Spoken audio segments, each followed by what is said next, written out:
असी यसु दे असी हाँ गवाह यसु दे। सबको जय मसीह की। स्वागत है आपका प्रोग्राम गवाह यीशु में।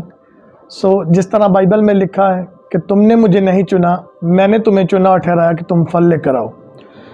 इसी तरह से हम आपको आज एक ऐसे गवाह के साथ, एक ऐसे परमेश्वर के दास के साथ मिलवाएंगे जिनको परमेश्वर ने अपनी महिमा के लिए चुना और परमेश्वर आज उनको इस्तेमाल कर रहे हैं और वो जगह जगह जाकर परमेश्वर के सुसमाचार को सुना रहे हैं और हज़ारों रूहों उनके द्वारा बचाई जा रही हैं। आज हम मिलेंगे परमेश्वर के दास पास्टर निखिल उज्जैन जी के साथ। जय मसीह की पास्टर जी। जय मसीह की। पास्टर जी, सबसे पहले स्वागत है आपका प्रोग्राम गवाह यीशु में। मैं आपको धन्यवाद करता हूँ। गवाह यीशु के सभी चैनल एंड मीडिया पार्टनर्स को मैं दिल से प्रभु यीशु के नाम से आशीष देता हूँ। पास्टर जी, मैं चाहता हूँ कि आप दर्शकों को अपना इंट्रोडक्शन दीजिए कि आप कहाँ के रहने वाले हैं और कहाँ सेवकाई करते हैं। I am pastor Nikhil Ujjain. I live in Dehradun, Uttarakhand. और प्रभु के अनुग्रह से करीब 18 सालों से प्रभु यीशु मसीह की सेवा को हम यहाँ से अंजाम दे रहे हैं। पास्टर जी, हम ये जानना चाहते हैं कि मसीह में आने से पहले आपकी लाइफ कैसी थी? मेरे जीवन के परिवर्तन से पहले मैं करने जाती विश्वास में था। मैं ऐसे शहर में एक अच्छे हिंदू परिवार में जन्मा हूँ। मेरा पालन पोषण उसी शिक्षा में हुआ है और मैं प्रभु यीशु मसीह को ज्ञान के आधार पर जानता था, मगर वास्तविक रूप से प्रभु यीशु मसीह से मैं 2006 में उनकी मधुर आवाज़ के द्वारा, वचन के द्वारा मैं उनसे मिल पाया हूँ। और इस रीति से प्रभु यीशु मसीह के साथ संगति करते हुए मेरे जीवन में बड़े परिवर्तन आए हैं। इसी परिवर्तन की गवाही मैं जगह जगह जाकर अब तक दे रहा। पास्टर, हम जानना चाहते हैं कि आपने मसीह के बारे में कैसे जाना? मैं कंप्यूटर हार्डवेयर इंजीनियर था। जैसे और लोग जीवन जीते हैं, मैं वैसे ही अपना जीवन जी रहा था, पर सच्चाई से बहुत दूर था। एक बीमारी ने मुझे आकर घेर लिया जो 3.5 साल से मुझे परेशान कर रही थी। ये कमर का एक भयानक दर्द था और इस बीमारी से मैं आज़ाद होना चाहता था। मेरे माता पिता ने मुझे क्योर करने के लिए बेहतर से बेहतर इलाज किया। होम्योपैथिक, एलोपैथिक, आयुर्वेदिक, घर के नुस्खे, सब कुछ मेरे लिए किया जा रहा था। यहाँ तक कि मैं अपने पिछले विश्वास में भी जो कर सकता था, पूजा अर्चना, प्रार्थना, ये सब कुछ मैं, मेरा परिवार दिल की गहराई से कर रहा था। हर चीज़ हम कर रहे थे सिर्फ इसलिए कि किसी तरीके से मुझे मेरी बीमारी से आज़ादी मिले। ना सिर्फ कमर की बीमारी से मैं ग्रसित था, मगर मैं एक स्किन डिजीज से भी पीड़ित था। मुझे नेज़ल इन्फेक्शन भी था और इस प्रकार से मैं अपने जीवन में बहुत परेशान था। 3.5 साल के बाद जब कोई आशा नज़र नहीं आई कि मैं ठीक हो पाऊंगा कि नहीं, ये स्लिप डिस्क पेन से स्टार्ट हुआ था और आगे चलकर बहुत टेरिबल हो गया था। मैं इस हद तक पहुंच चुका था कि इसका ऑपरेशन कराना बहुत ज़रूरी था, मगर ऑपरेशन कराना बहुत बड़ा रिस्क था मेरे लिए, मेरे परिवार के लिए। मेरे डॉक्टर्स ने ये कहा था कि वो ऑपरेशन करने का चांस ले सकते हैं, मगर इस बात का एश्योरेंस नहीं है कि इस ऑपरेशन के बाद मैं पूरी तरीके से क्योर हो पाऊंगा। क्योंकि मेरे ऑपरेशन में रिस्क था, इसलिए हमने ऑपरेशन करने का चांस नहीं लिया। मैं अपने ही समान कुछ पेशेंट से मिला जिन्होंने ऑपरेशन कराए थे। उन्होंने मुझे ये सजेस्ट किया कि मैं ऑपरेशन ना कराऊं, क्योंकि ये बहुत ज़्यादा पॉसिबल था कि ऑपरेशन कराने के बाद मैं व्हील चेयर या बैसाखी का सहारा ले सकता था। मेरे माता पिता और मैं इस बात के लिए राज़ी नहीं हुए। धीरे धीरे मेरी बीमारी, जब मैं रिसर्च की, आगे चलकर हड्डी से संबंधित कोढ़ की बीमारी में तब्दील हो जाती है, मगर उससे बहुत पहले ही परमेश्वर ने मुझ पर दया कर दी। मुझे आज भी याद है जब एक रात मैं अपने कमरे में रो रहा था और रोते हुए मैंने अपने आप से ये सवाल किया था, कौन परमेश्वर है? जब हम अपने जीवन में तकलीफ में होते हैं, पीड़ा में होते हैं, परेशानी में होते हैं, तो हम कहीं ना कहीं अदृश्य शक्ति की खोज करने लगते हैं। मेरा परिवार भी वही कर रहा था और उसी की तलाश में मैंने अपने आप से, या मानो जो मेरा विश्वास था, कौन परमेश्वर है, इस प्रकार से मैंने पुकारा। उसके कुछ दिनों के बाद एक घटना मेरे साथ घटी। मैं रात में अपने बिस्तर पर ज़मीन पर सो रहा था, क्योंकि मैं बेड पे नहीं सो सकता था। बहुत अच्छे कुशन के गद्दे में इस्तेमाल नहीं कर सकता था। कई बार मुझे घुटनों पर कुर्सी पर सर झुकाकर सोना पड़ता था। कई बार जब मैं थक जाता था, मैं कमर के बल सोना चाहता था, तो मुझे अपनी कमर के नीचे 2 पिलो लगाने पड़ते थे। उसके बावजूद भी मैं दर्द में अपनी रातों को बिताता था। ऐसी स्थिति में एक रात मैं सो रहा था और अचानक मेरी आंखें खुली और मैंने स्ट्रीट लाइट की जो रोशनी थी वो मेरे कमरे में आ रही थी, और मैंने अपनी दीवार पर जो घड़ी थी उसमें टाइम देखा। रात के 3 बज रहे थे। मैं ये समझ नहीं पा रहा था रात को 3 बजे उठकर मैं क्या करूंगा। मुझे चिंता इस बात की ज्यादा होने लगी क्योंकि मैं बहुत जल्दी जाग चुका हूं और अब मुझे दर्द होगा। सुबह होने में बहुत वक्त है और बहुत ज्यादा दर्द मुझे होगा। मैं इसी चिंता में था। अचानक मैंने अपने हृदय में एक ऐसी आवाज को सुना जो बहुत ही अद्भुत थी, बहुत ही हैवी थी। एक ऐसी आवाज जिसका आप कभी इनकार नहीं कर सकते, और ये मेरे लिए बहुत ही अद्भुत था। And that was coming from my deepest heart. इस आवाज ने मुझसे कहा, गेट अप, उठ जाओ, घुटनों पर आ जाओ। और मैंने इस आवाज को सुना। मुझे मुश्किल होती थी उठने में, मगर जैसे तैसे मैंने अपने आप को हिम्मत बटोरते हुए मैं उठा और घुटनों पर आ गया। यह अगस्त का महीना था, ईयर 2006, और बहुत ज़्यादा ठंड हो रही थी।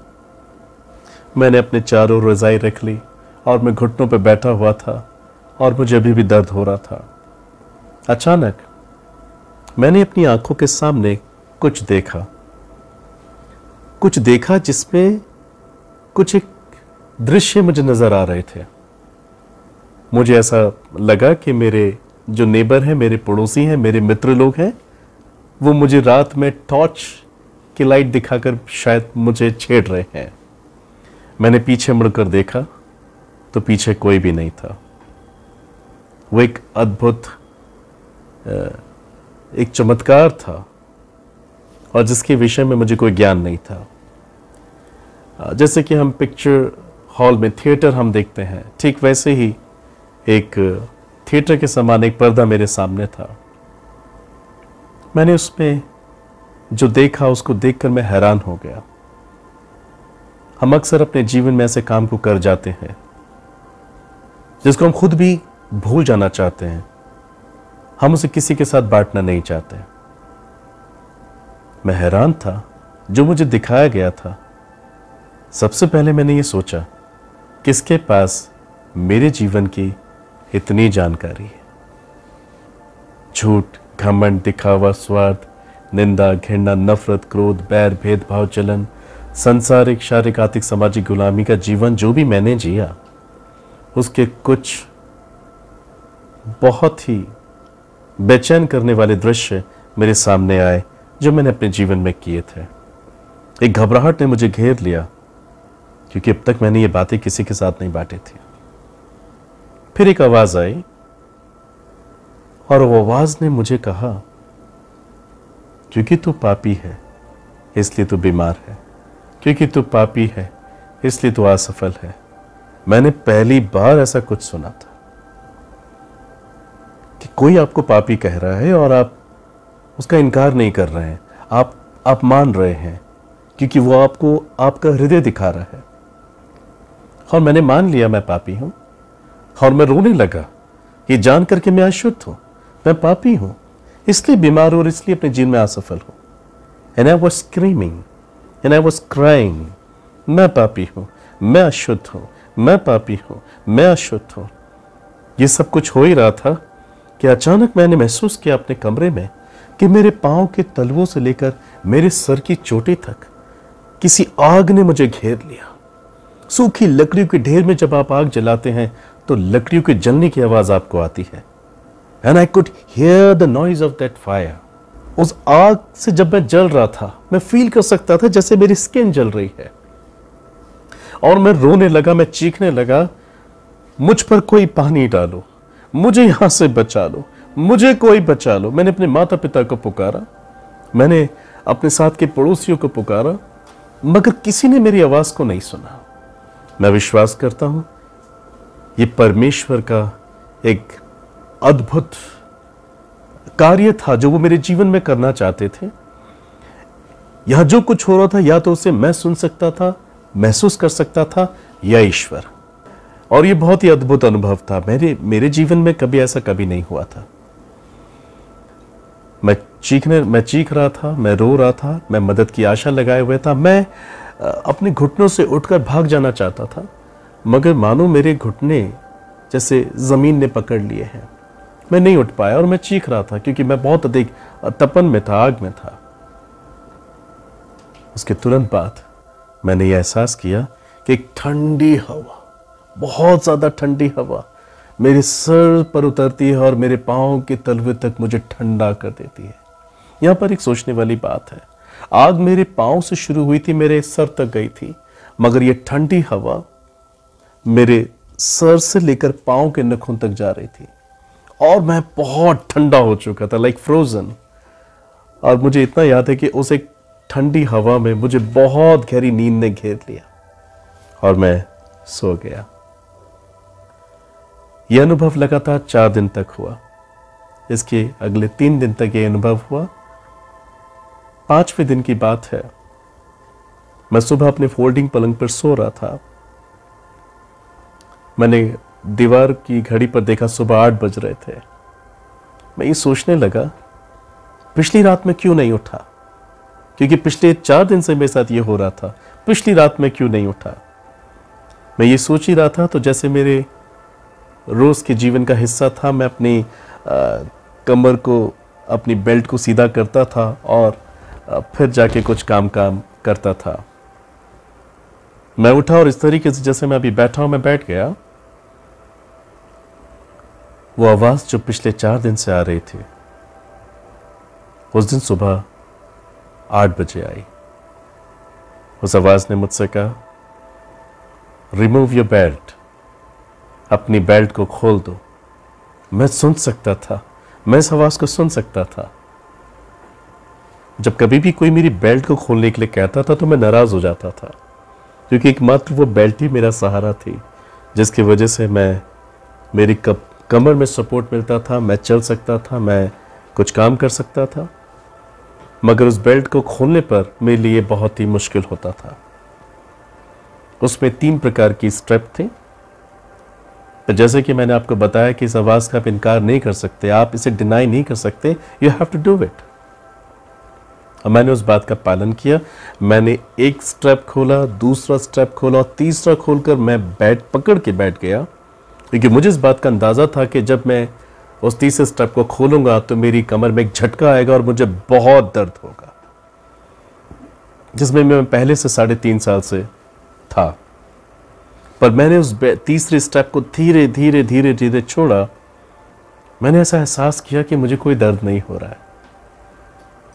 मैं अपने आप ही अपनी कमर को जांचने लगा। मैं राइट लेफ्ट बेंड डाउन करने लगा। मैंने देखा किसी भी एंगल में दर्द नहीं है। और अगले 5 मिनट के बाद I was jumping alone in my room.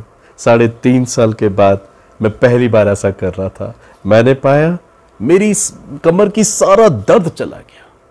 मैंने पाया मेरी कमर का हर एक दर्द जो जिस भी हिस्से में था, हर प्रकार से जा चुका था। और न सिर्फ मैंने अपने कमर के दर्द से छुटकारा पाया, मैंने अपने शरीर में वो ब्लैक स्पॉट गायब होते हुए देखे। मेरे शरीर में ऐसा कोई ब्लैक स्पॉट नहीं बचा। एट द सेम टाइम मेरे नाक में जो इन्फेक्शन रहता था वो भी खत्म हो गया।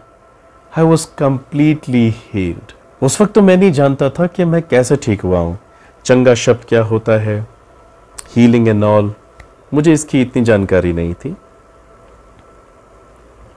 उस दिन मैं मॉर्निंग में अपने माता पिता से मिला, वो मुझे देखकर बड़े खुश थे। बिना बेल्ट के मैं कूद रहा था, मैं बातें कर रहा था, मैं खा पी सकता था, मैं किसी भी एंगल में मूव कर सकता था। There was no pain at all. मेरे माता पिता खुश थे। जैसे कि मैंने बताया, मैं कन्या जाति परिवार में जन्मा हूँ, उसी पिछले विश्वास में मेरा पालन पोषण हुआ है। सो मेरे माता पिता ने और मैंने भी, और आगे चलकर मेरे सगे संबंधी और पड़ोसी ने भी सोचा कि मुझे क्योर करने के लिए अब तक मैंने जो भी किया था, चाहे वो मेडिकल तरीके से हो या वो मेरे पुराने विश्वास के स्पिरिचुअल तरीके से हो, हमने ये सोचा शायद उसका प्रतिफल मुझे मिल गया। उस दिन मैंने ड्राइव किया, अपने मित्रों से मिला, और मैं कान में बाली पहना करता था, बीच की मांग बनाया करता था, हाथों में ब्रेसलेट लगाया करता था, अंगूठियां पहना करता था, और जैसे यंगस्टर जीते हैं संसारिक जीवन में जीता था। उस दिन पूरे दिन मैं घर नहीं लौटा और शाम को 7 बजे मैं घर आया।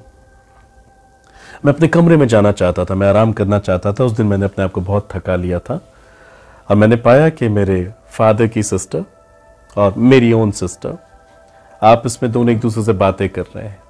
मेरे फादर की सिस्टर को हेडेक था और मेरी खुद की सिस्टर को आंखों में इचिंग्स, रेडनेस, और इस वजह से वो काफ़ी परेशान रहती थी। मैं अभी 4 सीढ़ियाँ ही चढ़ा था, वो आवाज़ जो पिछले 4 दिन और सुबह 5वें दिन आई और उसके बाद पूरे दिन नहीं आई, और मैं ऐसी कल्पना भी नहीं कर सकता था, मेरे लिए एक नई बात थी। उस दिन शाम को 7 बजे वो आवाज़ आई और उस आवाज़ ने मुझसे कहा, नीचे जाओ और छुओ, ये जो अपनी बीमारी को लेकर बातें कर रहे हैं इनको छुओ और देखो मैं चमत्कार करूंगा। मैंने बताया कि आप इस आवाज़ का इनकार नहीं कर सकते। मैं इसका इनकार नहीं कर सकता था, ये बहुत ही हैवी और अधिकारपूर्ण आवाज़ थी कि आपको करना ही पड़ेगा।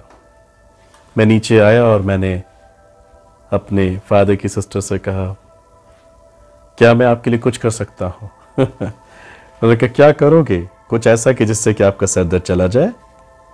उसने कहा, यस आप कर सकते हो। क्योंकि मैं कुछ भी नहीं जानता था प्रार्थना से संबंधित। अगर कुछ जानता था तो सिर्फ ये कि मुझे श्लोकों का जाप करना आता था मुझे मंत्रों का जाप करना आता था, और मैंने उनके सर पर हाथ रखकर बस यही किया। और मैं ऐसा कर ही रहा था कि उनको और ज्यादा सर दर्द महसूस हुआ और नाराज होकर उन्होंने मेरा हाथ हटा दिया। तुम क्या कर रहे हो? मैं कुछ बता नहीं सकता था क्योंकि मुझे खुद भी कुछ समझ में नहीं आ रहा था। और मैंने सोचा वाकई शायद मुझे कुछ हो रहा है, मैं कुछ ऐसी एक्टिविटी कर रहा हूं जिसमें एक पागल व्यक्ति ऐसी एक्टिविटी करता है। और मैं ऊपर जाने लगा और मेरा रूम मेरे सामने था और मैं आखिरी सीढ़ी पर था और आवाज़ फिर आई, नीचे जाओ, छुओ और देखो मैं चमत्कार करूंगा। मैं फिर नीचे आया। इस वक्त मैंने अपने फादर की सिस्टर को, मेरी बुआ जी को नहीं छुआ, पर मैंने अपनी सिस्टर को कहा, क्या मैं कुछ करूं तुम्हारे लिए? उसने कहा, भैया आप क्या कर रहे हो? आज ही ठीक लग रहे हो और इस प्रकार से कर रहे हो। मैंने कहा, मुझे नहीं मालूम मुझे क्या हो रहा है, पर क्या मैं तुम्हारे लिए कुछ करूं कि मैं तुम्हें छूऊं और तुम्हारी ये बीमारी चली जाए? सर ठीक है, आप करके देखो। अच्छा, इस एक मोमेंट पर मैंने ये सोचा, अगर ये आवाज़ मुझे कह सकती है, क्योंकि मैं पिछले 4-5 दिन से इसको सुन रहा था, अगर ये कह सकती है कि उठो, घुटनों पर आ जाओ, तुम पापी हो, तुम इसलिए बीमार हो और असफल हो, और सुबह 5वें दिन सुबह 8 बजे कह सकती है अपने बेल्ट खोल दो, और अभी मुझसे बात कर रही, नीचे जाओ, छुओ, चमत्कार करूंगा, तो मुझे ये भी पता है मुझे क्या कहना है। मैंने अपनी 2 फिंगर लेके अपनी सिस्टर की आंखों पे रखी और मैं ये सोच ही रहा था कि मुझे क्या कहना है, मुझे ये पता लगे। इतने में ही वो आवाज़ मेरे दिल से आई, ये एक फ्लड के समान। इससे पहले जो आवाज़ आ रही थी वो एकदम प्लेन थी, हैवी थी, पर अब जैसे कि एक बड़ी बाढ़ मेरे हृदय से आ रही हो। और वो आवाज़ मैं सुन सकता था। मैंने पहली बार ऐसा अनुभव किया था किया और मेरी फिंगर जो मेरी सिस्टर पे लगी हुई थी और ये आवाज़ कह रही थी मेरे नाम में, मैं सुन सकता था मेरे नाम में। दूसरा शब्द आया यीशु के नाम में, और यीशु बोलकर मैंने अपनी फिंगर्स हटा दी। मैंने अपनी सिस्टर को देखा, उसने कहा यीशु, मैंने कहा यस, मेरे मुंह से ये शब्द आया यीशु। हम अभी ये सोच ही रहे थे, पर मेरी सिस्टर की आंखों का वो इचिंग्स, वो स्वेलिंग जा चुका था इंस्टेंटली। मैं प्रभु का धन्यवाद करता हूं। उस वक्त मैंने कोई धन्यवाद नहीं किया, क्योंकि मुझे यही ज्ञान नहीं था कि ये कौन कर रहा है। मेरी सिस्टर एकदम चंगी हो गई, स्वस्थ हो गई। उस दिन मुझे समझ में आया कि ये जो कुछ घट रहा था ये प्रभु यीशु मसीह था। मेरे आगे चलकर मैंने संगति में, प्रार्थना में बहुत समय बिताया। मैं आज भी प्रभु के साथ समय बिताता हूँ। मैंने प्रभु से ये सवाल किया था, आप ही क्यों, आप ही क्यों, आप क्यों आए मेरे जीवन में। सो प्रभु ने मुझे याद दिलाया जब तुम अपनी बीमारी में पीड़ित थे, तुम्ही ने तो कहा था कौन है परमेश्वर, कौन है ईश्वर। इस रीति से मैं तुम पे प्रकट हुआ। आई थैंक गॉड कि प्रभु यीशु मसीह ने मुझे चंगा कर दिया। 18 साल बीत गए, मुझे कोई बीमारी नहीं है। आगे चलकर मैंने एक मसीह विश्वासी के साथ शादी की। मुझे एक बहुत प्यारा बेटा है, उसका नाम इमैनुअल है, और मेरा पूरा परिवार मिलकर प्रभु की सेवा को अंजाम दे रहा है। सो पास्टर जी, जिस तरह आपने बताया कि कैसे आपको परमेश्वर ने आपके ऊपर अपना जाहिर किया और आपने परमेश्वर के बारे में जाना, फिर कैसे परमेश्वर ने आपके दिल में डाला कि आप एक सेवक हैं और आप सेवकाई करेंगे। मुझे ईश्वर की कोई ख़ास जानकारी नहीं थी, बाइबल की कोई ख़ास जानकारी नहीं थी, मगर हाँ, ये जब कुछ ये जो घटा था मेरे साथ, उससे मेरे अंदर ये उत्तेजना तो आई कि मैं बाइबल पढूं। मैंने बाइबल पढ़नी शुरू की और मैंने चर्च जाना शुरू किया। और चर्च के बाद मैं प्रभु के दास से मिला। हम जब संसार में था तो मूवी देखा करते थे, तो उसमें हम जो सफ़ेद पोशाक पहनते हैं उनको फादर कहते हैं। मैंने उनको फादर कह के ही संबोधित किया था, और मेरे विषय में जो कुछ घटा था वो मैंने उनको कह सुनाया। उन्होंने मुझे अपने घर का एड्रेस दिया और मुझसे कहा कि आप शाम को 4 बजे मेरे यहाँ पहुँचो। मैं वहाँ गया और फिर से अपने जीवन में जो कुछ घटा था उन्हें बताया, और वो बहुत ही खुश थे। और वहाँ उन्होंने मुझे प्रभु यीशु मसीह का पूरा सुसमाचार सुनाया। मैंने वहीं घुटने टेके और तत्काल ही प्रभु यीशु मसीह को अपना सारा जीवन दे दिया। उसके बाद से प्रार्थना करना, बाइबल पढ़ना, ये सब कुछ मेरे जीवन का हिस्सा बनता चला गया। मुझे ये नहीं मालूम था कि जब हम सच्चाई की ओर फिरते हैं तो विरोध भी होता है। इसकी कोई जानकारी मुझे नहीं थी, मुझे मालूम ही नहीं था ऐसा कुछ। ये मेरे लिए एकदम नया था। मुझे याद है, मैं जिस दिन अपना जीवन प्रभु को देकर आया, उस दिन शाम को घर लौटा, मैंने अपने माता पिता से सीधे सीधे कह दिया प्रभु यीशु मसीह ने मुझे ठीक किया है और मैंने अपना सारा जीवन उनको दे दिया है और अब मैं एक मसीह बन गया हूं। मुझे भी जानकारी नहीं थी जो मैं बोल रहा हूं वो कितनी बड़ी बात हो सकती है।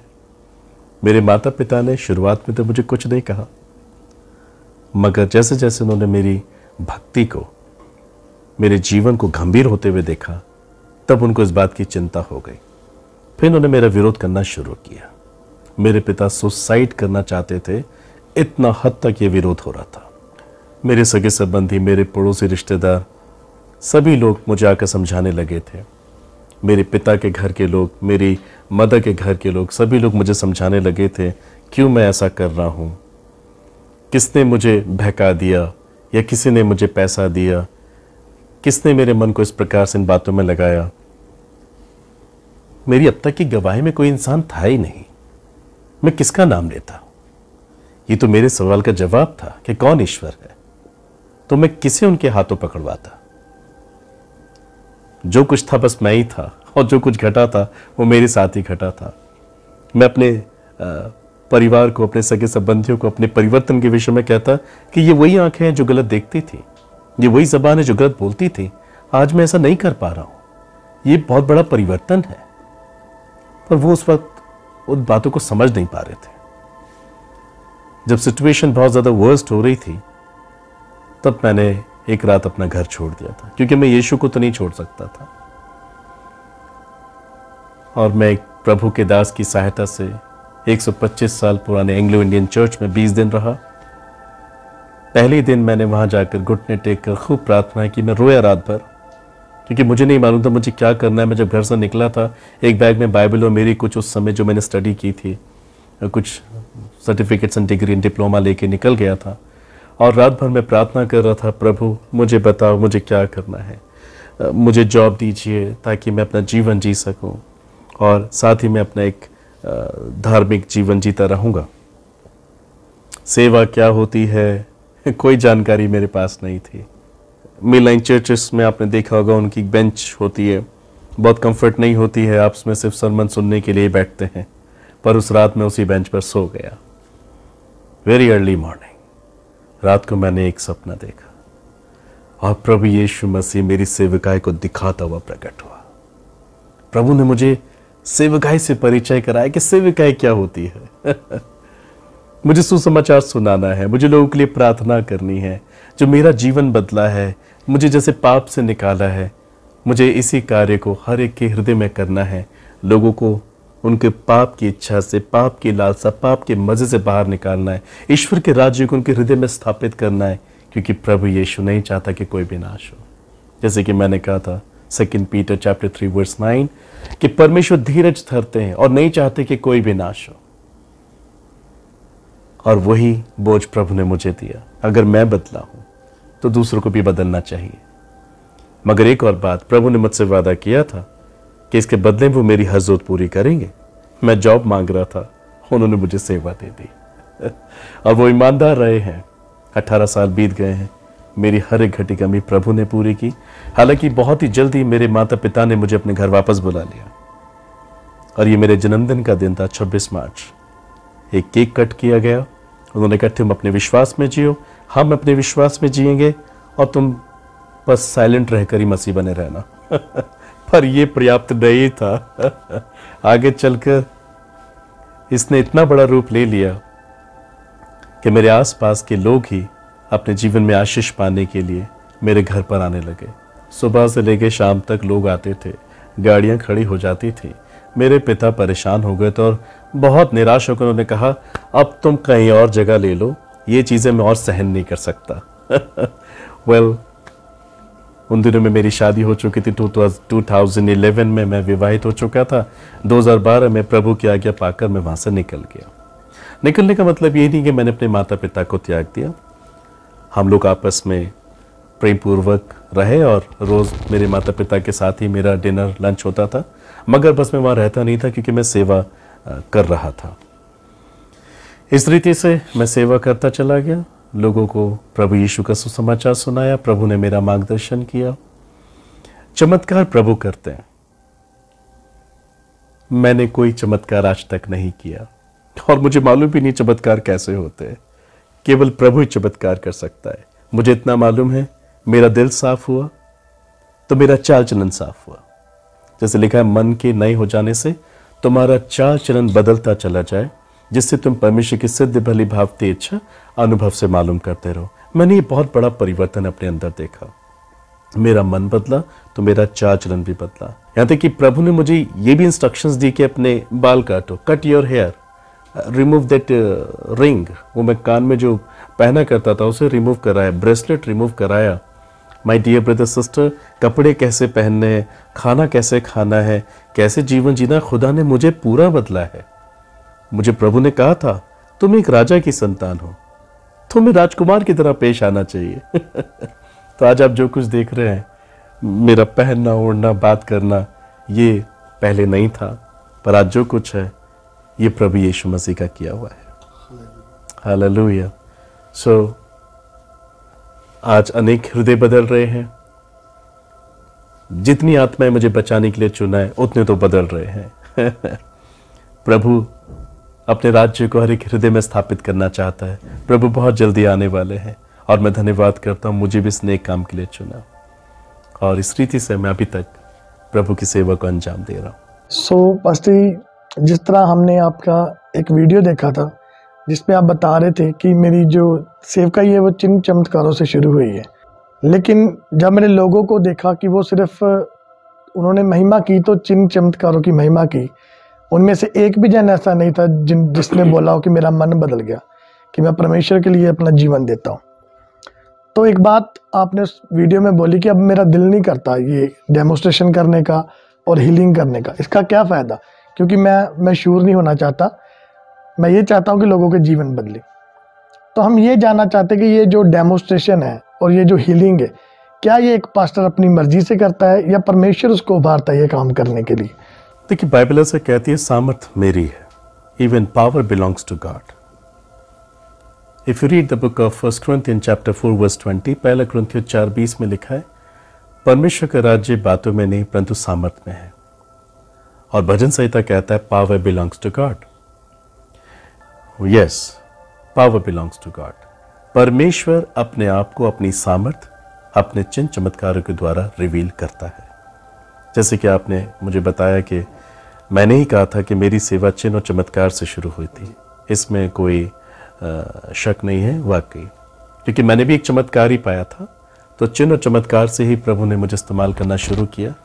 मैंने अपनी सेवा में अंधों को आंखें पाते हुए देखा, लंगड़ों को चलते हुए देखा, यहाँ तक कि लेपर्स को हील होते हुए देखा, बहरों के कान खुलते हुए देखा। जो बाइबल कहती है वो होता है और मैंने इसका अनुभव किया है।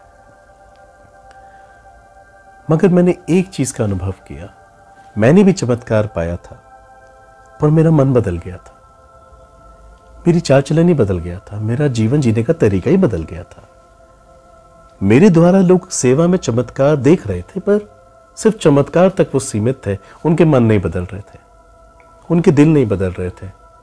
और प्रभु ने मुझे आज्ञा दी थी, और बाइबल में हम पढ़ते हैं कि तुम्हें फल लाने हैं, बहुतायत से लाने हैं, और यहां तक कि तुम्हारा फल बना रहे। मैं इस बात से बहुत अधिक परेशान था। बहुत सारे फल हैं मुझे सुनने के लिए, पर वो अभी फल ही हैं, वो अंदर से सड़े हुए फल थे। ऐसे फलों से मैं खुदा की महिमा नहीं करना चाहता था। मैं अपने आप को एक फल के रूप में देखता तो मुझे इस बात का एहसास होता कि अगर मेरी आंखें बंद होंगी तो प्रभु मुझे आनंद के साथ अपने गले में लगाएगा।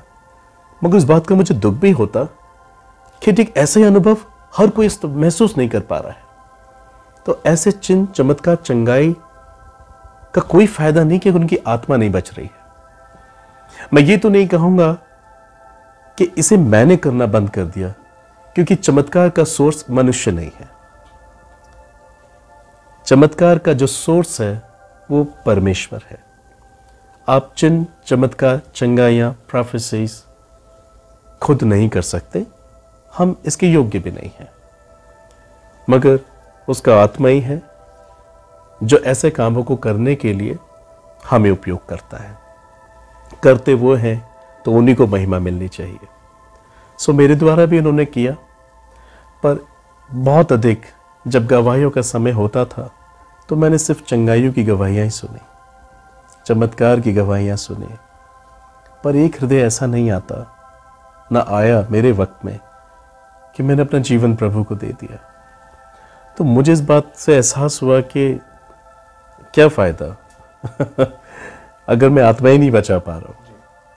तो मैंने प्रभु के पास आकर कहा कि या तो आप मेरा प्राण ले लीजिए या फिर मुझे ऐसी सेवा दीजिए कि जो वाकई जिंदगी बचाएगी, क्योंकि मैं इस बात को अच्छे से जानता हूं कि मुझे अपना राज्य स्थापित नहीं करना। खुद प्रभु यीशु ने कहा, मेरा राज्य संसार का नहीं है, अगर मेरा राज्य संसार का होता तो मेरे सेवक लड़ते। अगर कोई अपना राज्य बनाना चाहे तो उसके लिए वो लड़ता है, झगड़ता है, कंपटीशन करता है, but there is no competition in the kingdom of God almighty. So मुझे इस बात का अच्छे से ज्ञान मिल चुका था कि अपने राज्य को स्थापित करना ही नहीं था, ना मुझे इसलिए चुना था। परमेश्वर के राज्य को हर एक हृदय में लाना था, और वो तभी आ सकता है जब एक आत्मा अपने पापों से पश्चाताप करे, उसका मन बदले, उसके चाल चलन बदले। See, if Christ is in you, listen to me, if Christ is in you there will be changes. अगर मसीह आपके अंदर है तो चिन्ह ये है, परिवर्तन होगा। And if Christ is not in you, there will be no changes at all. आप अभी भी झूठ बोल रहे होंगे, घमंड कर रहे होंगे, दिखावा, स्वार्थ, निंदा, हर प्रकार की बुराइयां आपके अंदर होंगी। अनेक लोग आज ऐसे हैं जिनके अंदर अभी भी पाप और पाप के कार्य, और वो भी चिन्ह और चमत्कार करके दिखा रहे हैं। मैं उनके लिए तो कुछ नहीं कह सकता, बस मैं इतना कहना चाहूंगा कि हमारे चिन्ह, चमत्कार, चंगाइयां परमेश्वर का परिचय जरूर है, मगर स्वर्ग में जाना हमारा एश्योरेंस नहीं है। स्वर्ग हमें आज्ञाकारिता लेके जाएगी। जब तक हम आज्ञाकारी नहीं होंगे, पवित्र नहीं होंगे, मत्ती 5 में लिखा है कि धन्य है जिनके मन शुद्ध होंगे, वो परमेश्वर को देखेंगे। नहीं लिखा है धन्य है जो चमत्कार करेंगे, वो परमेश्वर को देखेंगे। धन्य है जो प्रोफेसीज करेंगे, वो परमेश्वर को देखेंगे। That is there we need. हमें जरूरत है इनकी, मगर उद्धार इन सब चीजों पर निर्भर नहीं है। ये परमेश्वर से परिचय कराने में बहुत अच्छी चीजें हैं, मगर जीवन तभी बदलेगा when you obey his commandment। एक और बात मैं कहना चाहता हूं आपके चैनल के माध्यम से, और जितने भी आज मुझे मेरी गवाही के द्वारा इसको सुन रहे हैं, अक्सर लोग पवित्र आत्मा उनके जीवन में है, उसकी पहचान चिन्ह, चमत्कार और चंगाई तक सीमित रखते हैं। पर आज मैं आपको बताता हूं, पवित्र आत्मा अगर आपके अंदर है तो सबसे बड़ा साइन आपके अंदर क्या होगा। प्रभु यीशु मसीह ने पवित्र आत्मा को देने की जब बात कही थी, उन्होंने कहा था कि पवित्र आत्मा जब हमारे अंदर आता है तो 3 बातों का ज्ञान हमें देता है। पहली, अगर पवित्र आत्मा किसी के अंदर है, वो उन्हें पाप की गंभीरता समझाएगा कि पाप है क्या। पाप से दूर रहने के लिए वो हमें प्रेरित करेगा, पाप की गंभीरता समझाएगा। सेकेंडली, अगर पवित्र आत्मा किसी के अंदर रह रहा है, वो उन्हें धार्मिकता के विषय में जागरूक करेगा। Righteousness is the base. धार्मिकता बहुत बड़ी चीज है। एंड थर्डली, अगर पवित्र आत्मा किसी के अंदर रह रहा है, वो उसे न्याय के लिए प्रेरित करेगा, क्योंकि मनुष्य को एक बार मरना, मरने के बाद उसका न्याय का होना तय है। हिब्रू 9:27। सो पवित्र आत्मा अगर किसी के अंदर है तो वो व्यक्ति पाप से बचेगा। पवित्र आत्मा किसी के अंदर है तो वो व्यक्ति धर्मी रहेगा। पवित्र आत्मा किसी के अंदर तो वो व्यक्ति न्याय के लिए अपने आप को प्रिपेयर रहेगा। These are 3 most important sign of the Holy Spirit. क्योंकि बाइबल में हम पढ़ते हैं, प्रभु यीशु मसीह ने कहा, अनेक लोग प्रभु यीशु मसीह से कहेंगे, हे प्रभु, तेरे नाम से हमने दुष्ट आत्माएं निकाली, तेरे नाम से हमने भविष्यवाणियां की, तेरे नाम से हमने चमत्कार किए। और प्रभु उनसे कहेंगे, हे कुकर्म करने वालों, मैं तुम्हें नहीं जानता, तुम कहां से हो।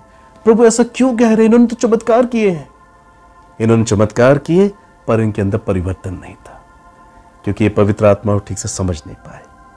अगर पवित्र आत्मा किसी के जीवन में है तो प्योरिटी पहले है, निर्दोषता पहले है, आज्ञाकारिता पहले है, ईमानदारी पहले है, परिवर्तन पहले है। अगर परिवर्तन नहीं है सो मसीह जीवन नहीं है। मेरी आंखों से वासना हुई है, परिवर्तन यह है कि अब नहीं है। मेरी जबान से झूठ निकले हैं, परिवर्तन यह है कि अब नहीं है। मेरे कान ने अशुद्ध बातों पे मन लगाए, मेरे कानों ने अशुद्ध बातें सुनी है, पर अब नहीं है। मेरे हृदय में बुराइयां, दुष्टता, दूसरों के प्रति जलन, दूसरों के प्रति गलत भावनाएं, हेट्रेट सब रहा है, पर अब नहीं है। यह परिवर्तन है जो मैंने अपने अंदर महसूस किया है, और इसी परिवर्तन से मैं आपको बता पा रहा हूं, if Christ is in you there will be changes. आपके अंदर परिवर्तन नहीं है और आप यीशु मसीह के बातों का दावा कर रहे हैं, ये एक धोखे वाली बात है जो न्याय के दिन बहुत से लोगों को समझ में आ जाएगी। हालेलुया। सो पास्टर जी, जिस तरह हम देखते हैं कि जो आजकल चर्चों में ज़्यादा ट्रेंड चल रहा है, मैं इसे ट्रेंड ही बोलूँगा, क्योंकि पहले ये सब नहीं था। आजकल स्पिरिचुअल फादर का बहुत ट्रेंड चल रहा है। लोग पास्टर को पापा कह के बुलाते हैं। तो बाइबल के अनुसार, क्योंकि आपको भी 18 साल सेवकाई करते होंगे, तो क्या बाइबल के अनुसार ये चीज़ सही है कि एक पास्टर को पापा कह के बुलाना? देखिए, बाइबल तो खैर इसके विषय में साफ साफ कहती है कि तुम पृथ्वी पर किसी को अपना पिता ना कहना, क्योंकि तुम्हारा पिता एक है जो स्वर्ग में है। और मैं विश्वास करता हूँ हमें इसी पे चलना चाहिए। रही बात जो आप कह रहे हैं ट्रेंड चल रहा है, ये ट्रेंड एक प्रकार से अफ्रीका से आया है और मैं आपको क्लियर कर देना चाहता हूँ कि अफ्रीका में इसे ट्रेंड नहीं कहेंगे, ट्रेंड तो हमारे देश में कह सकते हैं। अफ्रीका में एक्चुअली जो उनसे बड़ी उम्र का होता है, चाहे उनका पिता तो है ही, पिता है, मगर अगर कोई बड़ा भाई है या उससे भी कोई बड़ा व्यक्ति है तो उसको एज अ रिस्पेक्ट, ऐसा आदर के रूप में पापा कहा जाता है। तो ये अफ्रीकन कल्चर है। मगर उसी प्रकार से वो पासबान को भी वहां पर पापा कहते हैं एज अ रिस्पेक्ट। मगर हर एक देश का अपना कल्चर है। हमारे देश में भी कल्चर है। अगर आप छत्तीसगढ़ में जाएंगे तो वहाँ बड़े भाई को, बड़े बेटे को भैया कहा जाता है, माँ ही अपने बेटे को भैया कहेगी। तो इसका मतलब ये नहीं है कि उसने अपने बेटे का दर्जा उसको नहीं दिया, वो कल्चर है, हो रहा है। पर हमारे देश में इसको एक रिलीजियस थॉट बना दिया गया है। मैं कहूँगा ये ठीक नहीं है। सॉरी, मैं आपकी बात काट रहा हूँ जी। जब पास्टर्स लोगों के सामने ये सवाल रखा जाता है तो वो बोलते हैं कि पौलुस ने तीमुथियुस को बोला कि वो मेरा आत्मिक पुत्र है, और पौलुस ने एक जगह बोला कि अगर सुसमाचार सुनाने वाले तुम्हारे 10,000 भी होते तो भी सुसमाचार के द्वारा मैं तुम्हारा आत्मिक पिता हुआ। तो वो बोलते हैं कि अगर पौलुस उनको बोल रहा है आत्मिक पिता हुआ, तो क्या पौलुस गलत बोल रहा है? पौलुस वहां पर पिता की पहचान प्रकट कर रहा है। पिता ने उसमें रह करके अपने कामों को प्रकट किया। इस रीति से वो उनका एक स्पिरिचुअल फादर हो रहा है, पर पब्लिकली वो इसको अनाउंस करने के लिए नहीं कह रहा है। यानी कि वो उनकी सेवकाई के लिए एक पिता के मानन इस्तेमाल किया गया है। जैसे बालक पर उसके पिता की कृपा रहती है, इस एक कार्य के लिए परमेश्वर ने पौलुस को चुना और पौलुस ने एक पिता का मन रखकर, एक फादर का हार्ट रखकर उन्हें बचाने में, सिखाने में अपना परिश्रम किया। वो उस एक संबंध में अपने आप को पिता कह रहा है। बाकी क्षेत्र में देखें, उसने अपने आप को सेवक के मानंद और कुछ नहीं दिखाया। ठीक है, अगर आप ये टाइटल लेना भी चाहते हैं पापा का, सो मैं ये जरूर कहूंगा, you must be a perfect person. आपको वचन में और कर्म में परफेक्शन होना बहुत जरूरी है। और बाइबल कहती है हम सब अभी अधूरा देखते हैं, जब सर्व सिद्ध आएगा तब हम पूरा देखेंगे। My dear brother sister, even though I am preaching the gospel last 18 years, पर मैं यही नहीं कह सकता कि मैं ईश्वर को संपूर्ण जान गया। अगर परमेश्वर को कोई संपूर्ण जान जाएगा तो परमेश्वर लिमिटेड हो जाएगा, सीमित हो जाएगा। क्या एक मनुष्य अपने सीमित ज्ञान से असीमित ईश्वर को जान सकता है? इम्पॉसिबल। मैं नहीं जान पाऊंगा, दाऊद कभी नहीं जान पाया, बाइबल का कोई भी भविष्यवक्ता खुदा को नहीं जान पाया। हम उतना ही उसे जान सकते हैं जितना हमारे उद्धार के निमित्त उसने अपने आप को हम पे प्रकट किया है।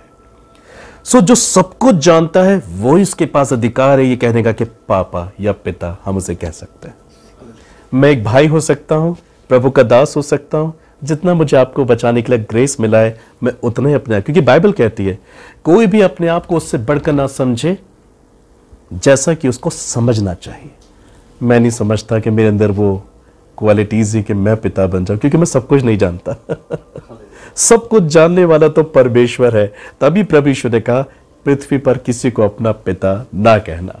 जो सब कुछ जानता वही पिता हो सकता है। यीशु को कहना ठीक रहेगा, परमेश्वर को कहना ठीक रहेगा, पर मुझे से इंसान को कहना ठीक नहीं है। वो बात अलग है।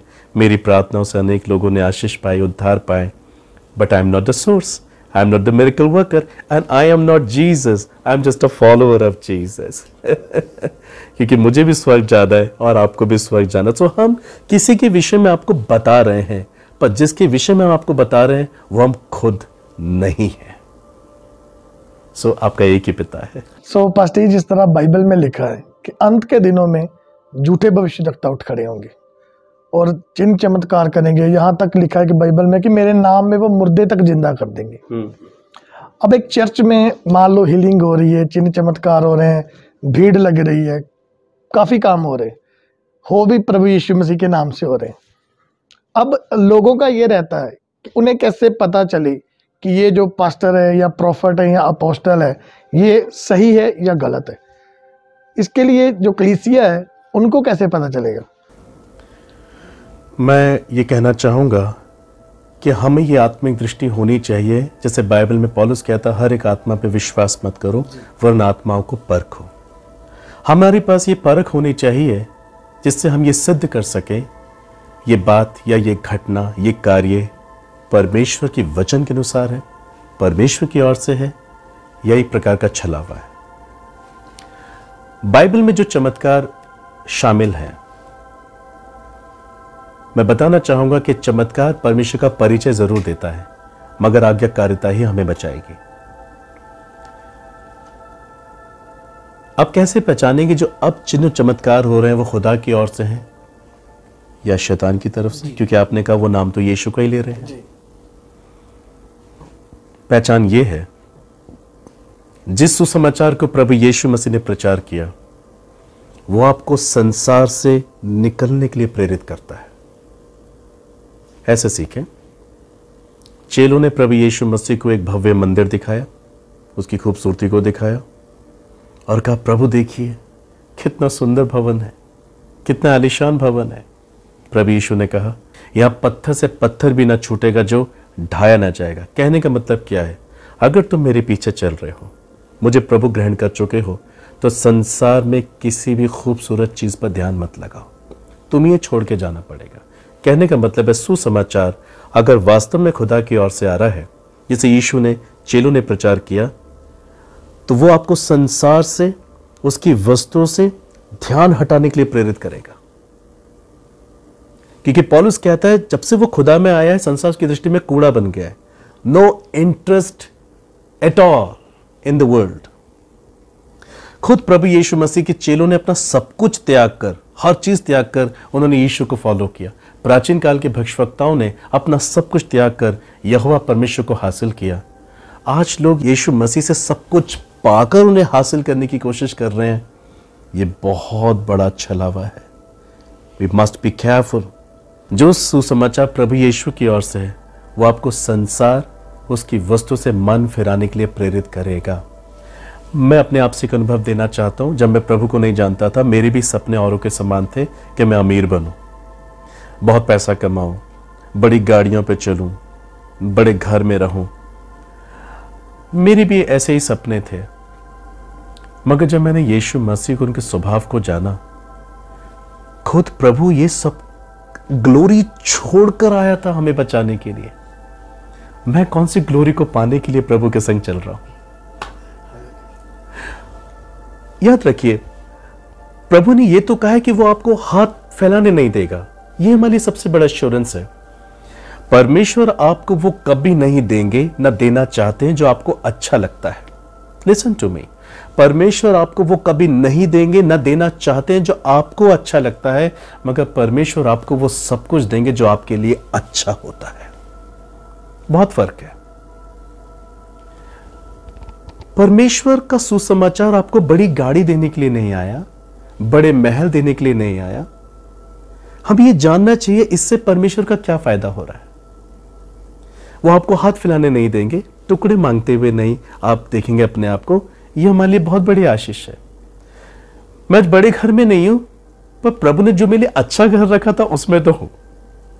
मैं हाथ नहीं फैला रहा हूं, पर मुझे जितना प्रभु ने दिया, I am blessed, I am happy.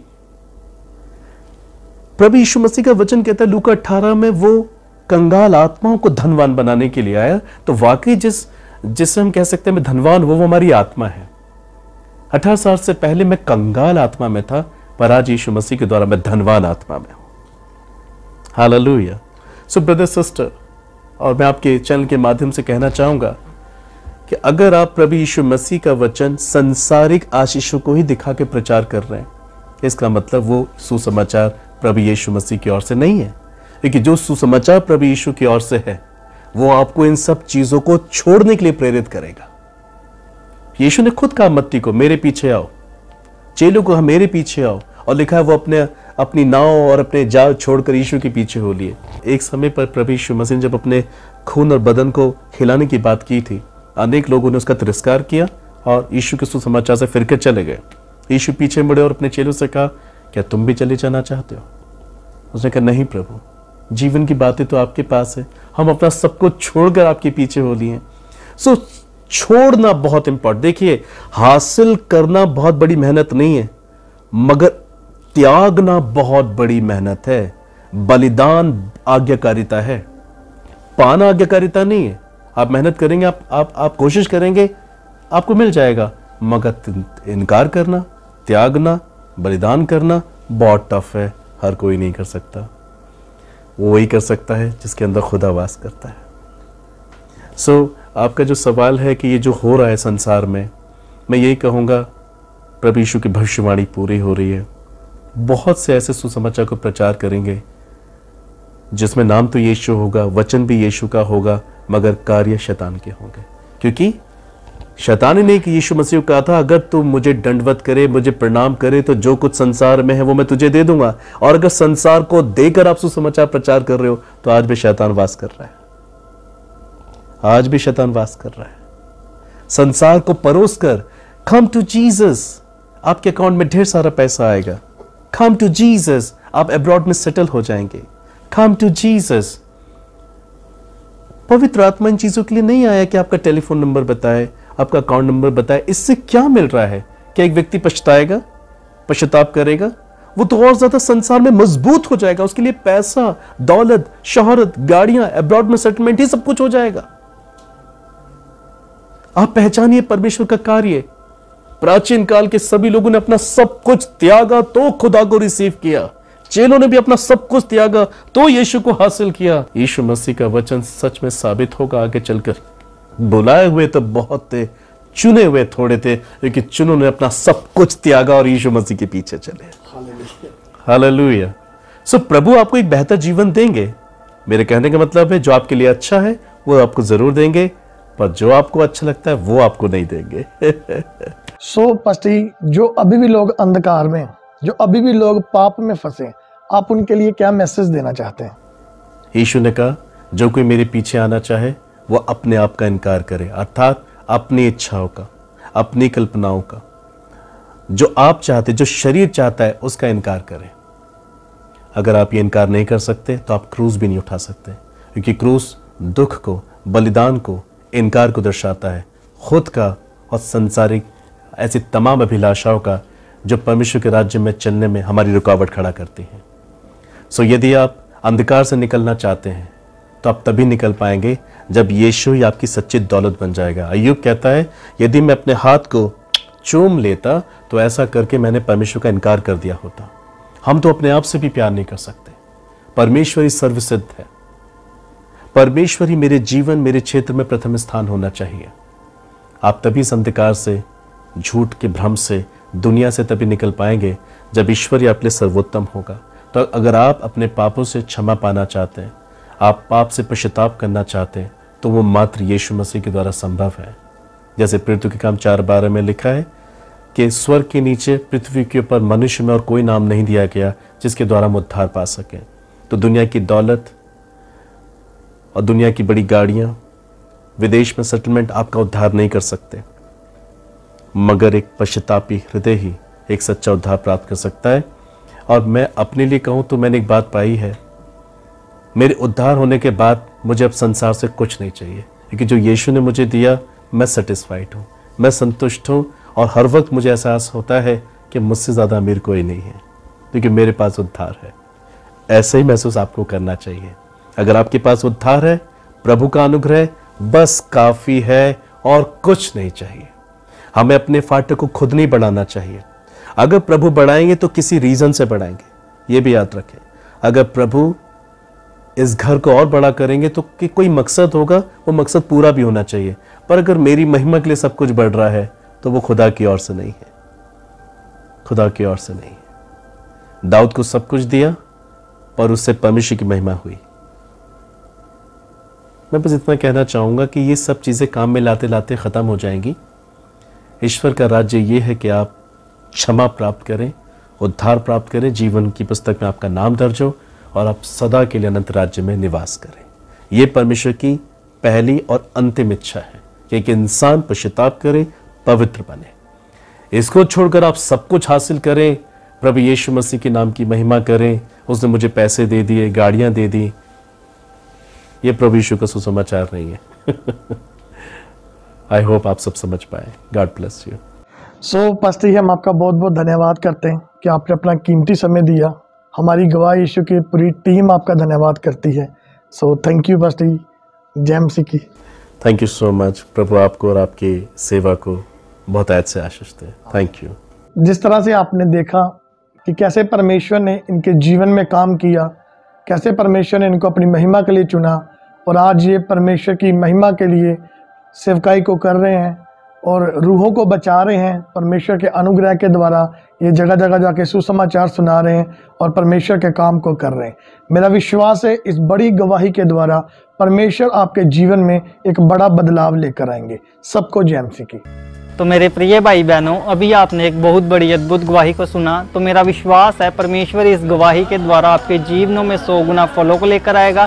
आप इस गवाही को अपने दोस्तों के साथ और फैमिली मेंबर्स के साथ शेयर ज़रूर करें ताकि वो भी जान सके कि परमेश्वर कैसे लोगों के जीवन में काम कर रहा है। अगर आप भी अपनी टेस्टिमनी हमारे साथ शेयर करना चाहते हैं तो नीचे आपको एक ईमेल आईडी दिखाई दे रही होगी, आप उस ईमेल पर अपनी डिटेल शेयर कर दें, हम आपके साथ कांटेक्ट ज़रूर करेंगे। तो आप हमारे चैनल गवाह यीशु दे को भी सब्सक्राइब कर दें ताकि आने वाले दिनों में आप परमेश्वर के और गवाहों के साथ मिल सके। मेरा विश्वास है परमेश्वर आपको 100 गुना फलों के साथ ब्लेस करेगा। God bless you all. सभी को जय मसीह की।